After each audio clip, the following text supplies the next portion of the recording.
Namaste. Namaste and welcome. Welcome to my heart. Welcome to our Sunday meditation. It's a lovely morning here. The sun is shining and we just had 3 new Swamis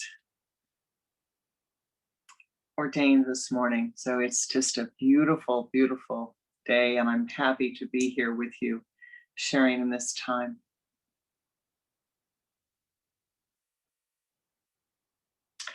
Once upon a yogi time, there was a young girl. And she grew up in a family. She was growing up in a family of winemakers, vintners, if you will. And from the time she was a little girl, she was taught how precious the vines were and how the vines had to be protected. Her grandma had a lot of wisdom, and her grandma would take her out when she was little, out to the vines and show her what to do. Show her how to trim the vines, how to cut the vines. So, started when she was 5, 6, 7 years old. And she would go out with Grandmama and be trimming the vines, be looking at them.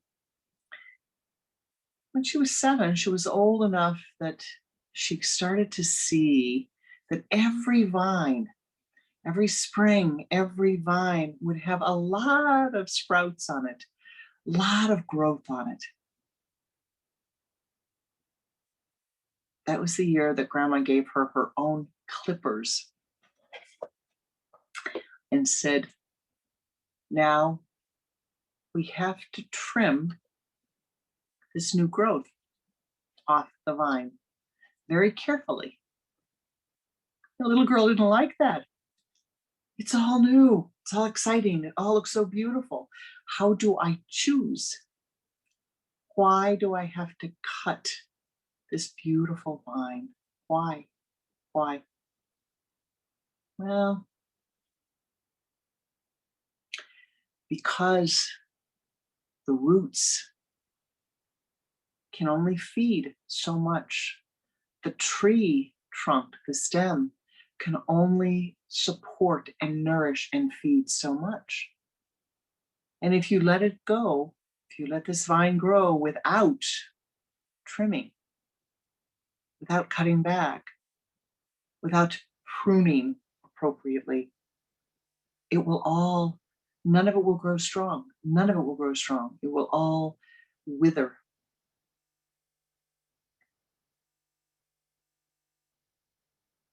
Now, I am not a person who likes to trim very much. Neither was this little girl.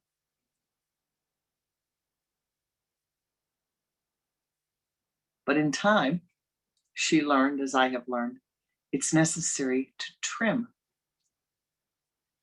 This is the time of the year when we trim and we repot. And as we repot, I was repotting orchids yesterday and pulled them out of the dirt, I could see that there were some that had gotten dried and wrinkled. There were some that were too wet, that were starting to rot, to spoil, and were going to ruin the whole plant. So now is the time of the year for you to ask yourself, for you and I to ask ourselves, what do I need to trim? How do I need to change my life so that I'm repotting myself, if you will, in better soil? How do I change my life? Excuse me just a moment. So that I am repotting myself in soil that is going to help the growth. There we go. I want to see the beautiful Kuan Yin behind me. Sorry.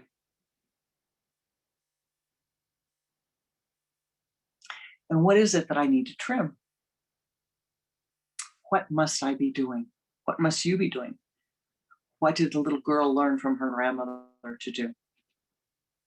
Well, she learned very early on to trim, very early, very early. If there's something sprouted out of the vines, she'd be out there with her scissors and she'd be trimming. Because at the end of every season came the hard work. The end of every season in the vineyard, in the vineyard, became the hard work. You'd have to go out to the plants at the end of every season, and the wine plants, the grape plants, wrap themselves around the sticks that they're growing on, or the thread that they're growing on, or the metal that they're growing on. And they become entwined and they become gnarled. And they're very, very hard at that time to cut. They've gotten very thick. They've grown old and they've stiffened. Here in the springtime, you can clip with your clippers, it's no problem. And you let a little bit of time go by and the vines get gnarled. They grow together. They get thick, just like your opinions, just like your habits.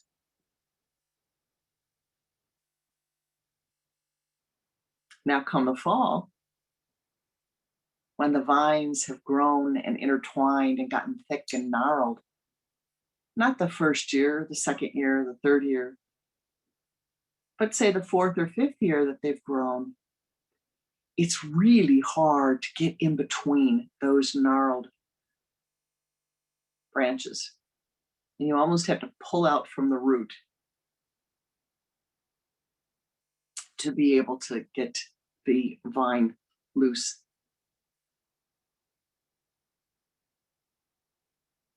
I have a plant growing in the garden, planted a few years back, and I thought that it was just going to be a beautiful plant that was going to grow along the edge of the sidewalk. And it too has grown up and grabbed a hold of the fence, and its friend across the other side of the sidewalk has grown up and grabbed a hold of the house. And I have to trim it, or the whole side of the house will be covered. The whole fence will be covered. And Pranananda said many, many times, once is a habit. If you do something one time, you've created a habit. So you sit down to meditate, you've created a habit. Isn't that wonderful? Sit down to meditate and you've created a habit. Isn't that wonderful? Now, have a bowl of ice cream after dinner and you've created a habit. Why? What happens? Well, there's still some ice cream left in the freezer. And the next day, dinner is over with, evening time comes, and the mind says, well, there's a little ice cream left from last night. I think I'm going to have some of that. It's just the rest of what's in the pint container. Not a problem. Eat the ice cream. Not a problem. When does it become a problem? Oh, it becomes a problem when I order the groceries. And the groceries, I feel like I have to have ice cream again, that I have to have the ice cream again. I order it, and my one bowl of ice cream becomes 50 bowls of ice cream, becomes ice cream every single day. Just like my one criticism of a person becomes my daily criticism of a person, day after day after day after day after day after day after day after day after day. A thought arises in your mind and you become relative to it. A thought arises in your mind and you begin to think, oh, yes, I don't like so-and-so. And all of a sudden you've had that thought. And instead of using neti, neti, neti, our great spiritual demagnetizer, we grab onto the thought again and again and again and again. And lo and behold, it becomes a thick vine that we have to grab the roots from. Neti, neti, neti, neti, neti. Now, the thing about pruning, they tell me, and I know this is true, I know this to be true, is that you have to prune carefully, right? If you prune too much, you cut the plant off. You kill the plant if you prune too much. You don't want to do that. You want to prune enough to make the plant healthy. Now, this is important. Very, very, very important. In some traditions, they will say, well, you must become an ascetic. You must stop eating chocolate. You must fast for 10 days, 12 days. You must meditate for 12 hours a day.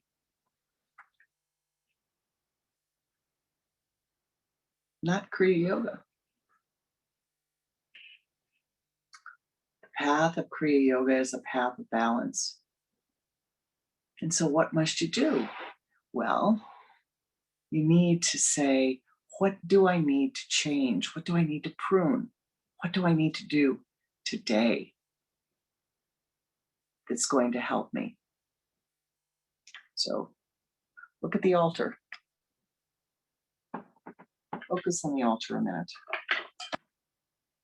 What do you need to prune? Look at what you need to prune. Think about what you need to prune.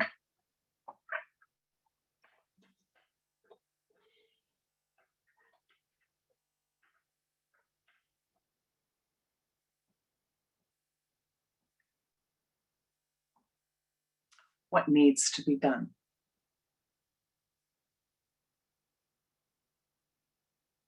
What has to be changed?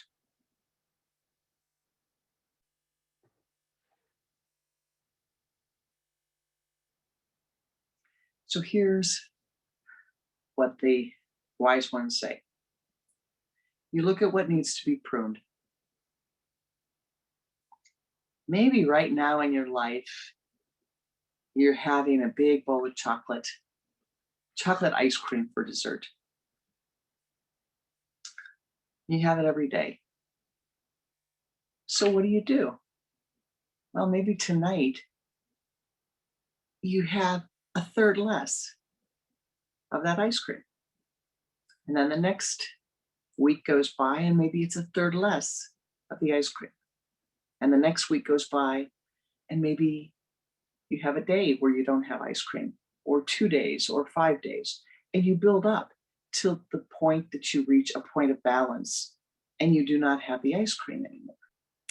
Not because ice cream is bad, not because it's a problem for you to have it, but rather because you need to make the adjustments slowly at the right time in the right way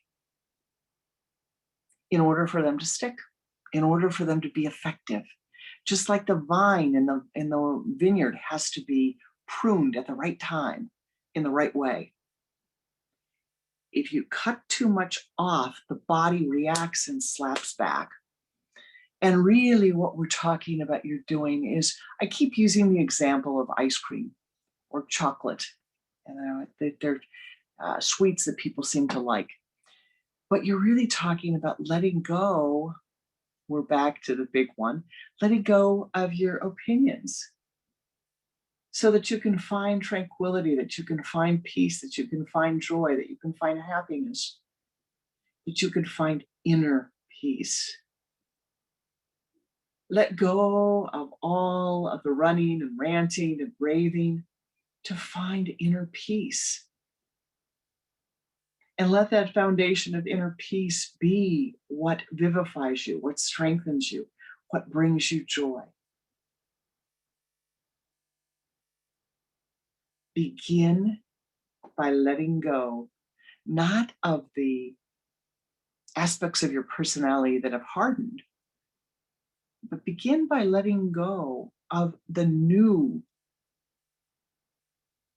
bad habits, if we will, the new events that are going to create bad habits for you, the new thoughts that are going to arise that are going to become a problem for you.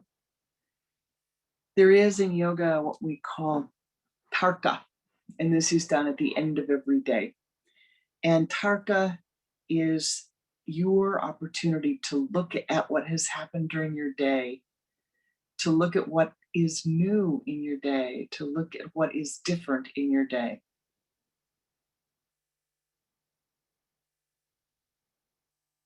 And make a decision. Is it positive? Is it affirming? Is it strengthening or not? And if it's not, then change it. If it's not positive, if it's not affirming, if it's not going to benefit you, change it. And here's the criteria. At the end of the day, when you stop and you reflect back upon the day, you ask yourself, what new thought rose in my mind?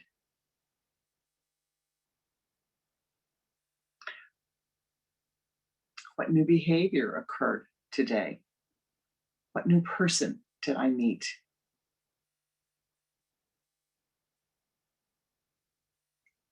And then you think for a moment, what would happen if I think that thought 100,000 times? What's the result if I did that action 100,000 times?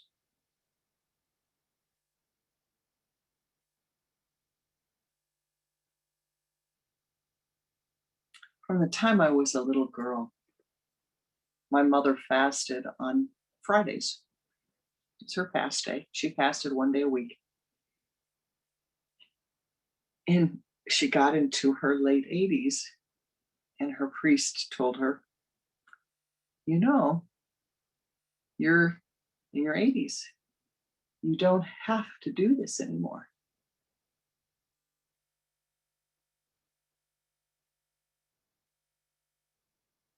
And it was an interesting spiritual conundrum for her. She came to talk about it, and she said, I don't know. Why did he tell me that I don't have to do this anymore? I said, well, I don't either know, do you still feel good when you're doing it? Yeah. But I'll tell you something. She came back a few weeks later. It had been one of the most meaningful spiritual practices of her life. And she gave it up. She started to eat on Fridays because the priest told her she didn't need to fast anymore. She was old enough in her life that she didn't need to do that anymore. Be careful of the power of other people's words. She had cultivated this habit, this spiritual habit of praying and fasting on Fridays, and it was very meaningful to her. And she did it year after year after year after year after year. No problem at all. It was an easy thing and spiritually vivifying. But somebody said one day, well, you're excused from that. You don't have to do that anymore. And she changed the pattern. Now take the opposite of that. Somebody comes to you and says, well, now I think you should be doing such and such. And you've never done it in your life. It's the teenage boy that gets talked into lighting a cigarette and has a cigarette because his friends dare him to. And 20 years later, he's smoking the cigarette. But all of these things that are external, that are actions, it's only a part of it. It's only a part of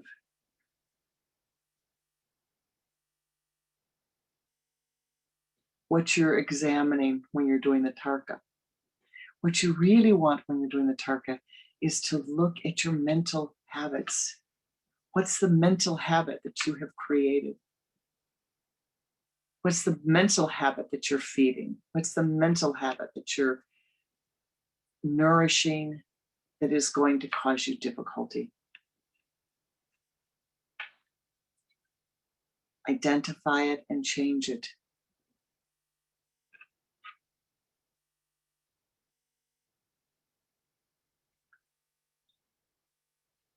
The old grandmother that was teaching the young girl to trim the vines was filled with deep contentment and peace and tranquility. One day her granddaughter said, "Grandma, why are you so peaceful? How is it that you're so peaceful? You're always happy. You're always content, even when it doesn't rain, or even when it rains too much." And her grandmother said, "I gave up the need to have an opinion about everything. I gave up the need to have an opinion about everything."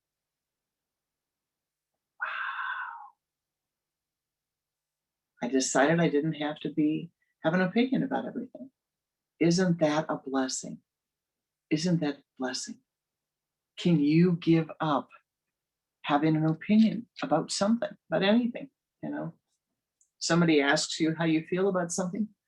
Can you do the practice where I don't have an opinion about it one way or the other? And avoid trying to find an opinion about it. Avoid trying to have an opinion about it. This is the problem. Somebody says, "Oh, do you have an opinion about this or that?" And at the moment, you may not have an opinion about what you're going to do or what you should think about a certain thing. But the thought comes into your horizon of awareness, "Oh, they asked my opinion, and so I should give them my opinion." The answer is neti, neti, neti. They can ask your opinion, and you can say, "Yeah, I don't have an opinion about that. I'm not going to gain an opinion about that. I'm not going to feed or nourish an opinion about that." That is trimming before the plant takes over your whole life. That is trimming before your whole life is changed because of a thought that you've allowed to grow. Now, one wonderful thing about being in a vineyard is grapes. Uh, Grapes come in bunches. They come in clusters. They're all individual, but they come in clusters. So you too come in a cluster. You come from a family, you have a lineage, you have friends, you have a family, you have a group of grapes. You have your ancestors. Whether you like it or not, we have our ancestors. Whether we like it or not, we have our ancestors. And so what does that say? It says that you need to begin to cultivate like-minded people. Find people who are a sangha, people who will support you, people who will help you. Find the elder who will help you to walk through the vineyard and know what to cut. Find the teachings, the method that will help you to live happier life. But find your friends who support you, who will support you through the rocks, the rocky places, the hard places. And the joyful places, who will be there to celebrate with you the joyful, joyful places and the joyful times. Now, sometimes you have to repot the pot.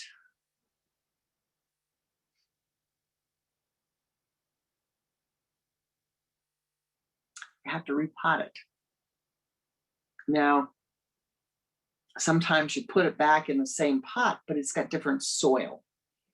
Sometimes it's got new soil and a new pot. But springtime is a time we're in now, where we have to look at our lives and say, what is it that I need to change now so that I'm going to have a full, fruitful harvest this year, this time period, this astrological time period, whatever you choose to call it. And how does that need to change? Depending upon where you're living right now, you may find that the environment has really changed over the last 12 months, the last 18 months. Some people say, oh, yes, life has really changed with the pandemic. Other people say my life hasn't changed with the pandemic. Whatever, all the same.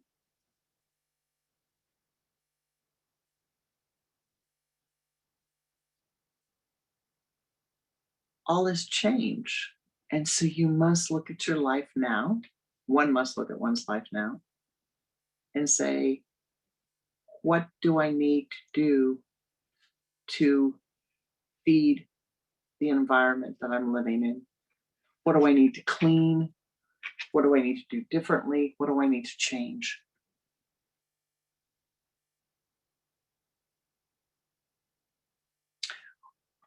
One of my very beloved disciples was having physical challenge a few weeks back.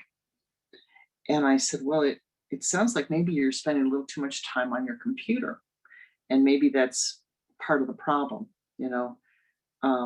I don't know if that's true or not, but you might look at that. And bless her soul, takes a deep breath and she says, well, I did have a Netflix binge. And I said, oh, yeah, a good Netflix binge. Nothing wrong with a Netflix binge. Unless you have a Netflix binge night after night after night, not for a week, not for 2 weeks, but what about for 6 months? And your body can't handle that overload. Your mind cannot handle that overload. This is nothing to say with Netflix. It could be a movie binge or a game binge or whatever you choose.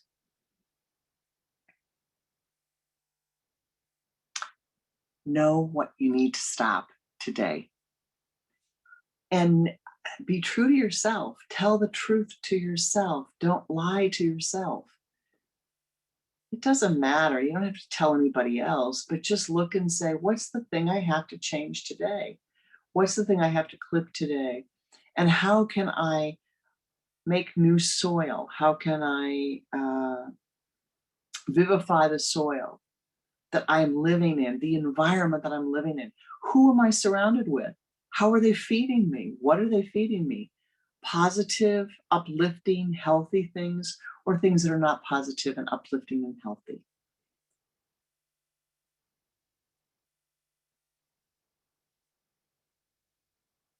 So what do?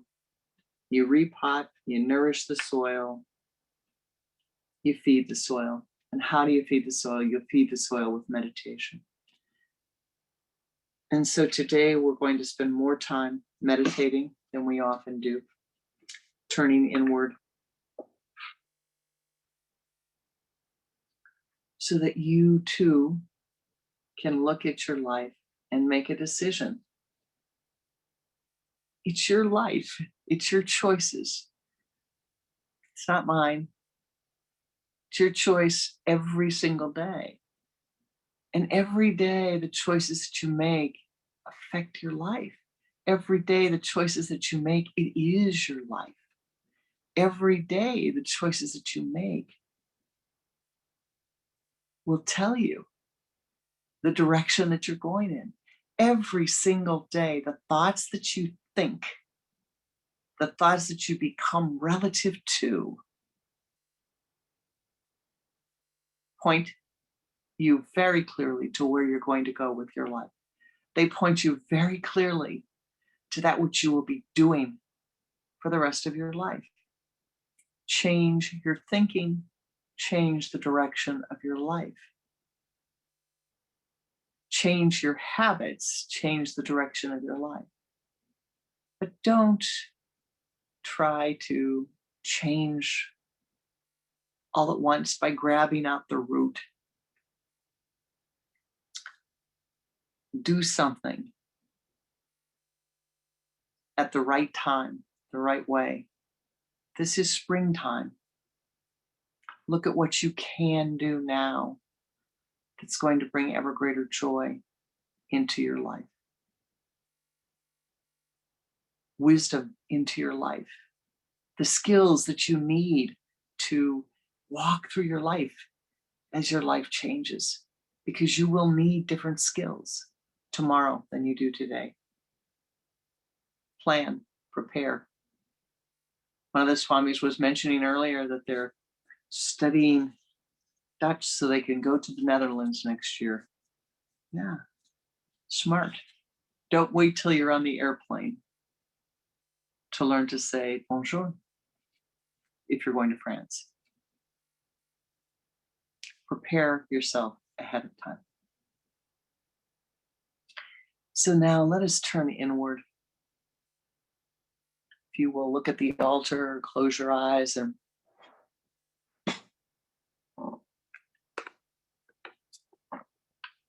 focus your attention at the sun center.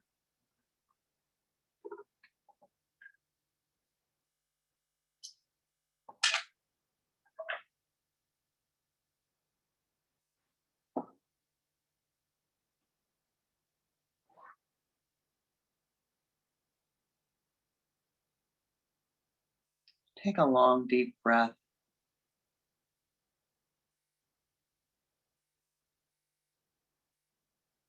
Inhaling and exhaling.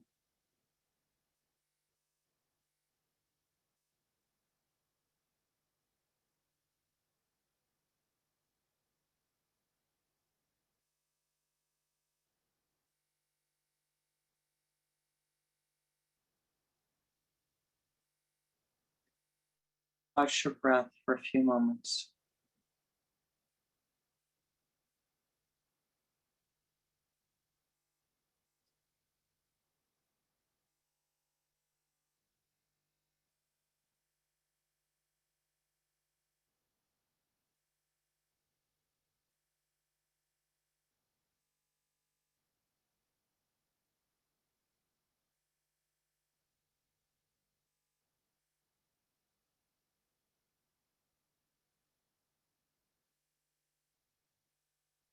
Playing the energy from the limbs of the body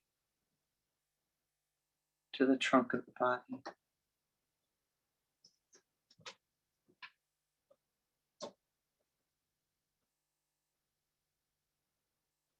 Pull the energy from the trunk of the body to the spinal column.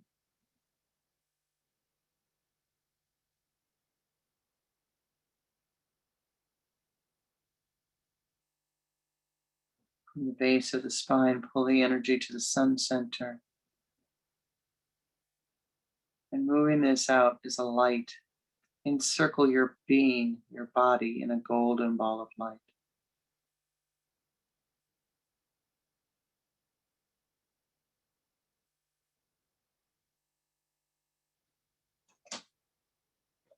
Ascend upwards. Ascend as high as you are able.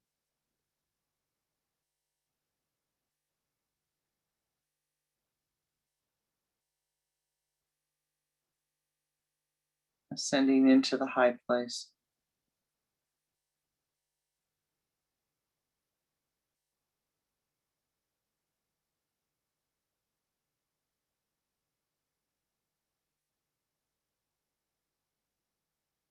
Find yourself in a grove of meditators and find a comfortable place.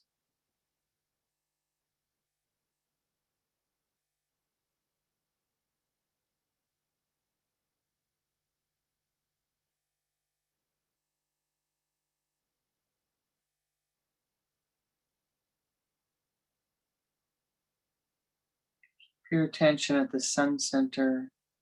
Just simply watch your breath, letting it breathe of itself, inhaling and exhaling, breathing of its own accord.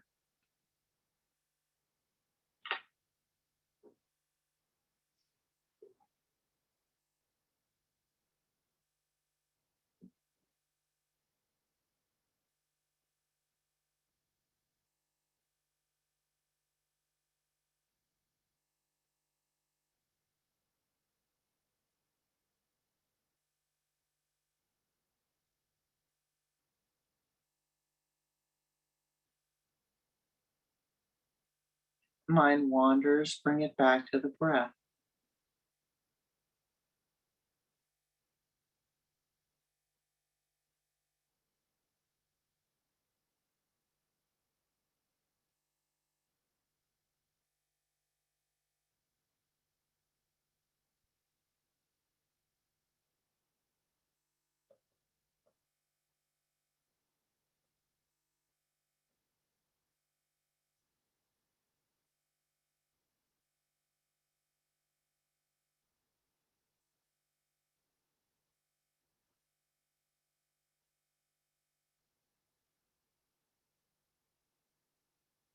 Allow the deep quietude to fill your being.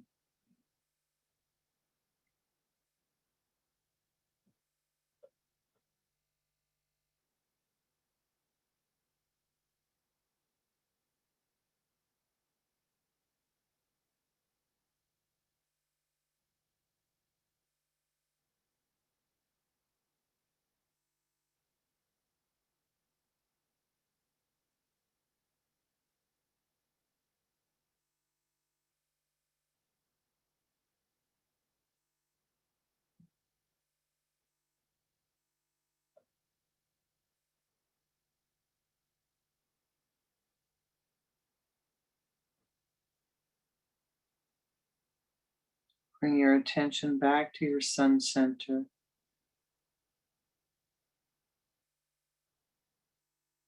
Make him aware of the inhalation and exhalation.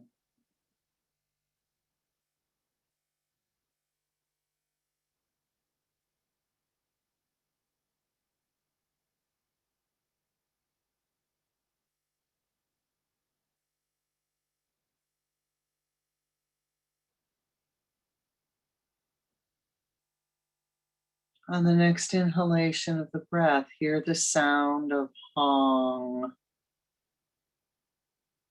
On the next exhalation of the breath, hear the sound of Saw. Allow the breath to breathe itself.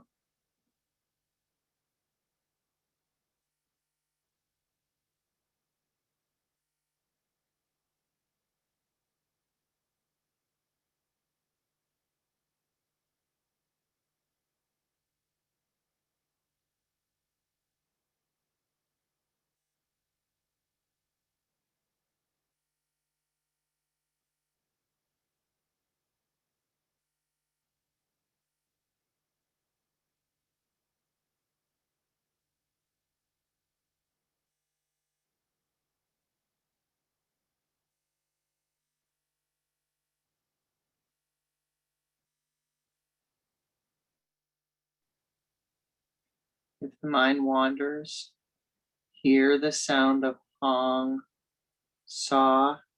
Bring the mind back to the Hong Saw.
On the next exhalation of the breath, let go of the hamsa and simply sit in the after effect of your meditation.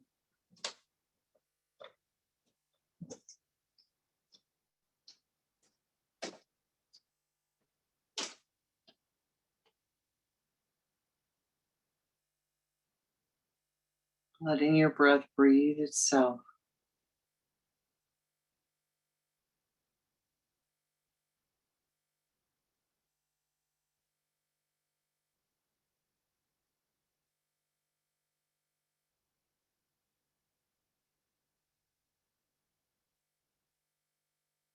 Oh, beloved Lord of life, pour forth your blessings upon these souls. Fill every cell of their being with bliss, with Ananda, Ananda, Ananda.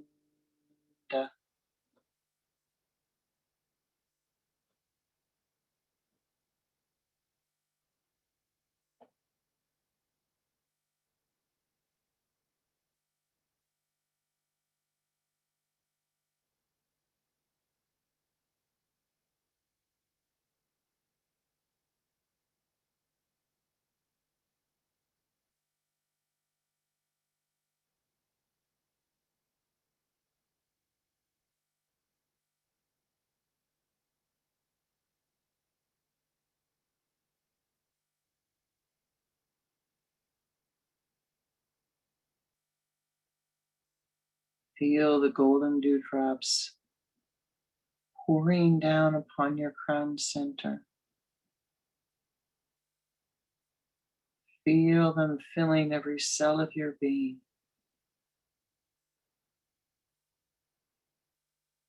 Ananda, Ananda, Ananda,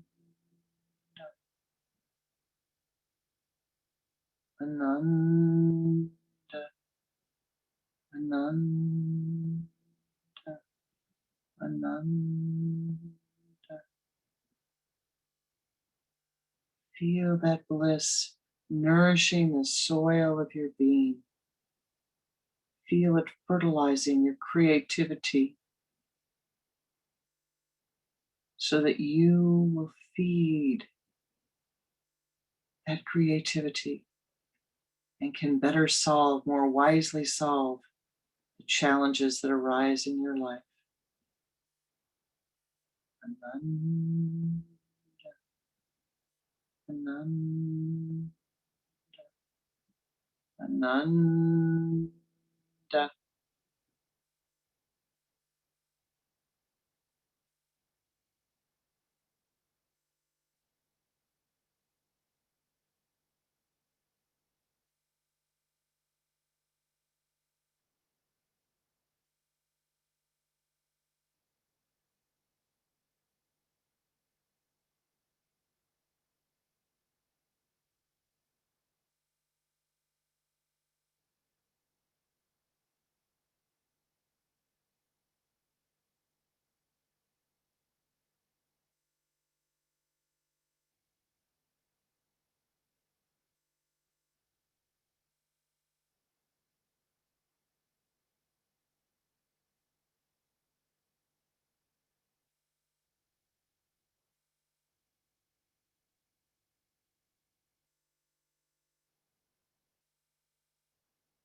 Be thou blessed.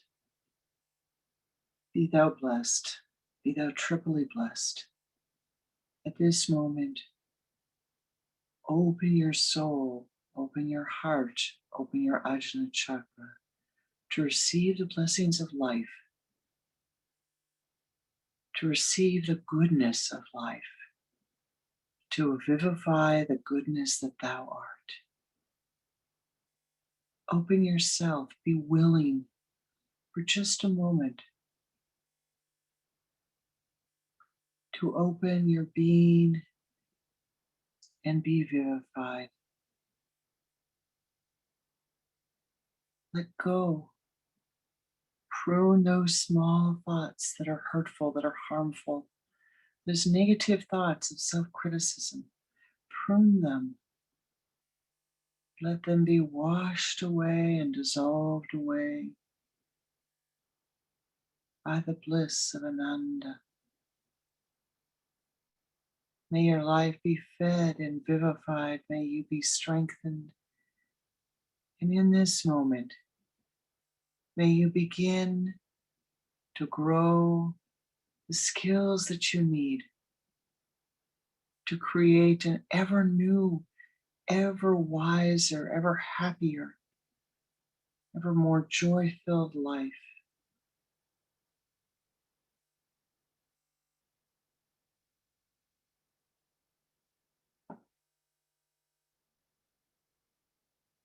Thou art good.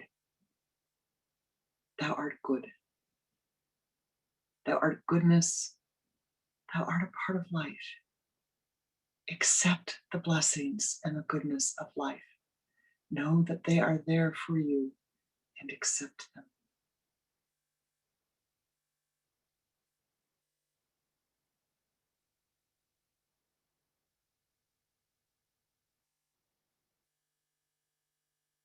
And now, for those of you who wish to stay, we will have a few more minutes of silent meditation.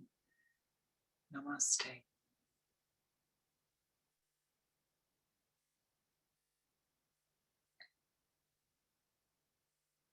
Again, if you wish, return to Hang Sa Kriya.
When you are ready, return from the high place. Hold this feeling of bliss, of quietude. Allow it to fill every cell of your being and radiate that peace forth unto all who enter your aura.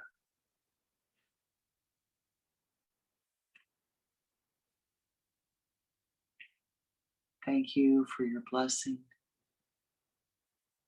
Thank you for sharing in the meditation.